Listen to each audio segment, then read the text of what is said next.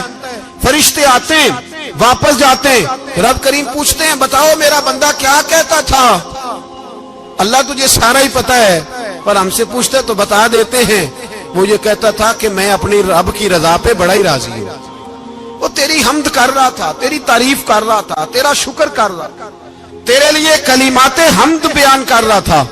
تو میرے نبی پاک علیہ السلام فرماتے ہیں، اللہ فرشتوں سے فرماتا ہے سنو پھر، اگر میں اپنے بندے کو اس بیماری میں شفا دوں گا تو اس تندرستی سے زیادہ اچھی تندرستی دوں گا جو پہلے اسے عطا کی ہوئی تھی، پہلے سے اچھی صحت دوں گا، اور اگر اسے اس بیماری میں موت دوں گا تو پھر مرتے ہی اس کے لیے میں جنت کا فیصلہ فرما دوں گا۔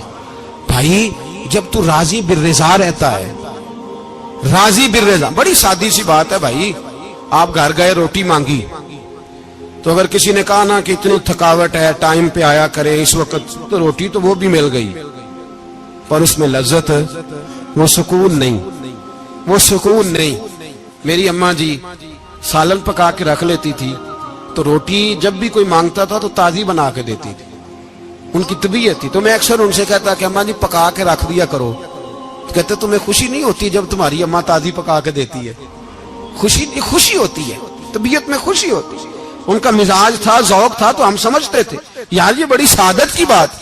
تو آپ گھر گئے رات کو تو گھر والوں سے کہا روٹی، تو فوراً اٹھے، فوراً، اور انہوں نے کھانا تازہ بنایا اور ساتھ یہ بھی کہا باہر سے نہ کھایا کرے بندہ بیمار ہو جاتا ہے۔ کتنی ٹھنڈک پہنچتی آدمی کے دل کو، سکون ملتا۔ تو بھائی بیماری تو آپ نے کاٹ لی، لیکن ساتھ کہو ہو بڑا بیمار ہوں، میں نے تو اتنے گناہ بھی نہیں کیے، ظلم بھی نہیں کیا، آگے کچھ بھی، اب بیماری تب بھی کٹ گئی۔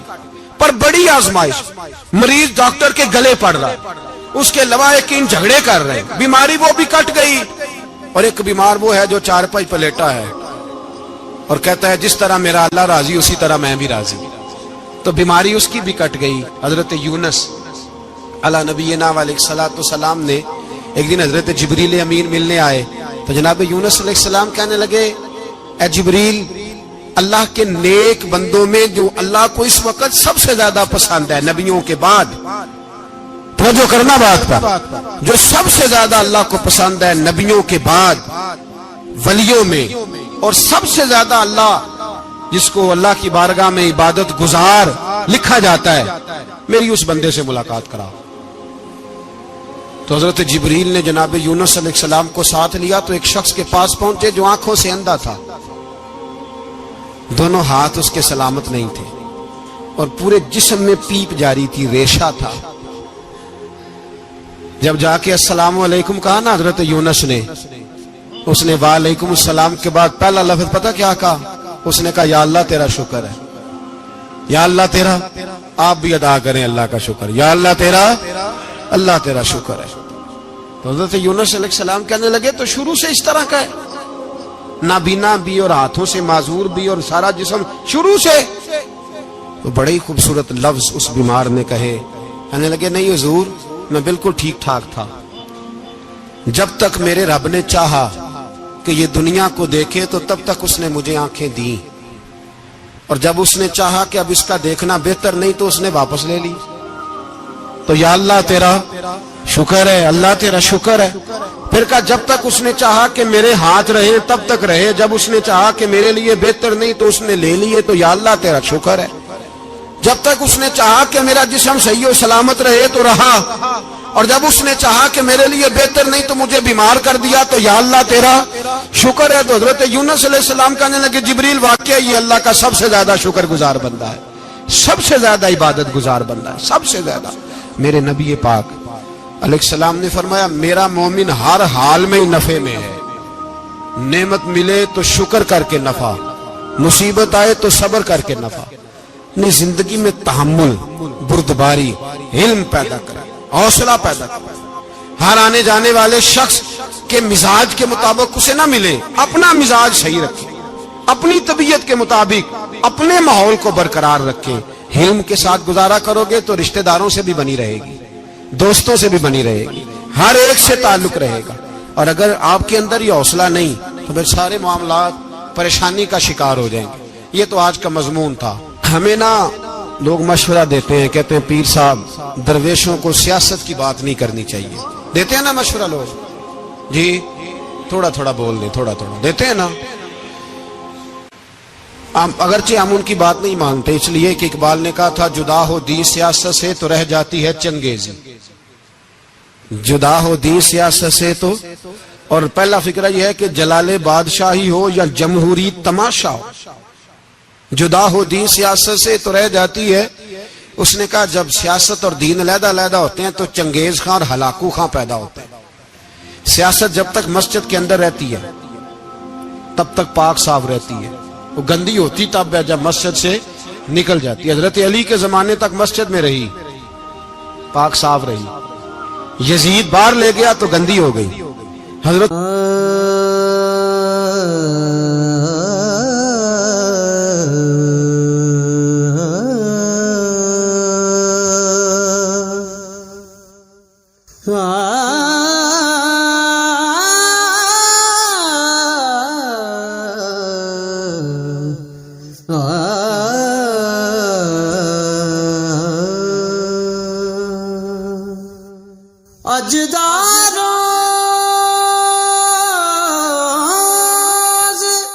عمر بن عبدالعزیز دوبارہ مسجد میں لے آئے تو پھر پاک ہو گئی.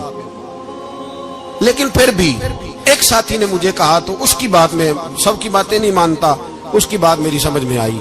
وہ کہنے لگا جی اصل بات یہ ہے کہ سیاسی تبصرے تجزیے ہم اخباروں میں ٹی وی پہ جا کے بیٹھے, جا کے بڑی مہربانی میری طرف دیکھیں, وہ ہم سنتے رہتے ہیں تو ہمارا دل کرتا ہے مسجد میں صرف ہم رسول اللہ کا پیار ہی سنیں. تو میں نے کہا یار تیری بات دل کو لگتی ہے, یہ بات صحیح ہے, چلو یہ نیت اچھی ہے, یہ تیرا نظریہ ٹھیک ہے, مان گئے. میں چلا گیا دکاندار کے پاس اور میں نے اس کو جا کے کہا کہ گاڑی کا انجن کھولو, اس طرح کرو اس طرح. اس نے کہا مولانا آپ جا کے نا گھر تو فقہ کی کتاب کھولیں, اس لیے کہ گاڑی کے انجن کے بارے میں آپ کو معلومات, یہاں اگر آپ نے یہ کام کرنا ہے تو اس کو پڑھیں. کسی استاد کے پاس ورک شاپ پہ آئیں, آپ کے ہاتھوں کو, منہ کو, چہرے کو مٹی لگے, دھواں لگے, گریس لگے, پھر آپ کو پتہ چلے گا انجن کیسے کھلتا ہے. صحیح کہہ رہا ہوں نہیں صحیح کہہ رہا؟ دھواں گلا تو یہاں کر چڑی جائے, صحیح کہہ رہا ہوں جی. اگر مولوی کو اجازت نہیں سیاست کی بات کرنے کی, اور مولوی کو اجازت نہیں کہ انجن کی بات کرے, تو سیاستدان کو اجازت ہے دین کی بات کرنے کی. یہاں تو وہ آئے نا مدرسے میں پڑھے, پورا دین حاصل کرے, پھر وہ بولے تو پھر تو ٹھیک ہو گیا. لیکن جب اسے سورت اخلاص بھی سیدھی نہیں آتی تو فتوے دینے کی اس کو ضرورت ہے کوئی؟ بولے نا یار کیوں چھیڑتے ہیں سیاست. ہم نہ پچھلے جمعے جلوس نکالنا چاہ رہے تھے ختم نبوت کی ترمیم کے حوالے سے. حکومت وقت نے کہا کہ ہم واپس لیتے ہیں, تو میرے بہت سارے دوستوں نے کہا جی نکالنا چاہیے. انہوں نے کیا کیوں؟ میں نے کہا یار لوگوں کو بھی پریشان نہیں کرنا چاہتے, ہماری اپنی سڑکیں ہیں, کسی کو بات ٹھیک ہے. انہوں نے واپس لے لی تو بات ختم ہو گئی, ہم مان گئے, تسلیم کر لیا. اتنا ہمارا مطالبہ ہے کہ اس آدمی کو ضرور سزا دو جس نے یہ ترمیم کی ہے. لیکن ہم نہیں کرتے, کوئی نہیں نکلے, نہیں نہ نکلے بولے. تو وزیر قانون صاحب کو کیا مصیبت بنی ہوئی ہے نیا فتویٰ دینے کی, کہ ہے کوئی شوق انہیں دینا چاہیے فتویٰ؟ کہتا نہیں مرضیوں میں ہمارے درمیان تھوڑا ہی فرق ہے. مجھے یوں لگتا ہے کہ یہ جان بوجھ کر کوئی نہ کوئی ایسی شرارت کرتے ہیں جس سے لوگ اشتعال میں رہیں, جان بوجھ. حلم, حوصلہ, صبر ذات کے بارے میں تو ہے, لیکن اگر کوئی رسول پاک کی بے ادبی کرے تو پھر حوصلے کی بات ہے ہی نہیں, پھر تو جہاد کی بات ہے. اور میں دیانتداری سے مسجد میں باوضو بیٹھ کر جمعے کے دن مشورہ دیتا ہوں حکومت کو, اور وزیر قانون کو مشورہ دیتا ہوں کہ نہ فرعون کی حکومت ساری زندگی رہی, نہ نمرود رہا, نہ جاج بن یوسف رہا, نہ یزید رہا. اور یار درباری بن کے حکمرانوں کی چاپلوسی کرتے کرتے تم یہاں تک آ گئے ہو کہ اب نبی پاک کی عزت کو ہاتھ ڈالنا شروع کر دیا ہے. اور آپ یقین کریں سیاسی جماعتوں کا اتنا برا حال ہے کہ ان کے لیڈر کے بارے میں کوئی بات کرے تو پاگل ہو جاتے ہیں یہ احتجاج کر کر کے. اور اس نے ڈائریکٹ کہہ دیا کہ ختم نبوت کا مسئلہ ہی کوئی نہیں.